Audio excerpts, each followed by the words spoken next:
Hi guys, this is Master McKinney from MT Performance. Your lower back is myofascially connected to every area of the backside of your body. Therefore, the root cause of lower back pain is almost never located in your lower back. Often the root cause is located in the hamstring, the glute, or even in the neck. The lower back is simply just the area where you experience the pain. So this means that if we are either weak, restricted, or in any way locked in any of these areas of the backside of the body, the lumbar spine will compensate for that weakness. Since the muscles of the lumbar spine are often smaller and less significant than, for instance, the glutes, the load that they will have to carry will end up causing that pain and accumulate to inflammation and injury. This is why it always starts with reintegrating proper activation in the glutes. So make sure that your glutes are free from trauma and capable of firing optimally. And next, make sure that whenever you move into a hip extension, it's the glutes that make the contraction and not the lumbar spinal muscles. So initially, it's essential to learn about the fundamentals of how the pelvis works.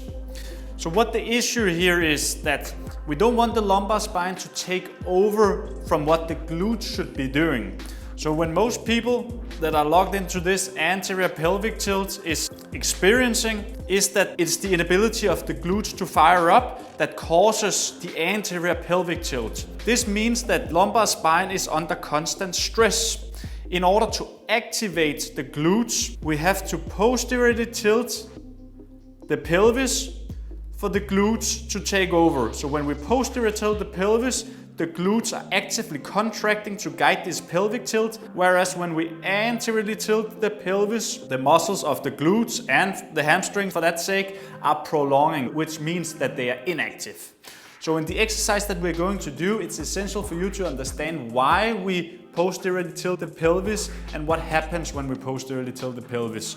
So anterior tilt the pelvis, inactive glutes, posteriorly tilted pelvis, glutes are contracting, means that they are removing the compensational loads of the lumbar spine, which is the end goal for us.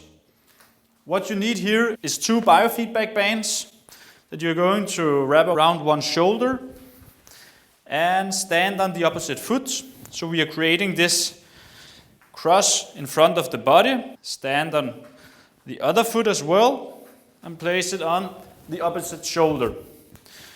So right now the biofeedback bands are pulling me down towards the ground. This means that I constantly have to engage the posterior muscles of my body in order to stay upright. In this case, most essentially the glutes. So I'm also going to take two dumbbells to have in each hand. Then I'm going to bend down in like 1/5 of a squat. So we just stay here. It's important that my pelvis is anteriorly tilted now, so my glutes are disengaged. And when I move up, it's essential, like we talked about before, that the glutes are contracting, guided by the posterior pelvic tilt. So let me show you the exercise. Staying down here, slowly engaging, glutes are firing all the way up to a standing neutral position. Spinal cord is aligned, it means it's perfectly vertical, and glutes are constantly firing up here. Staying here. When I go down again, the pelvis is doing the opposite. It means it's anteriorly tilting to release the glutes all the way to bottom position. Moving up again, guided through the glutes to top position. Glutes are firing here, lumbar spine disengaged, relaxed. When I move down again, releasing the glutes. So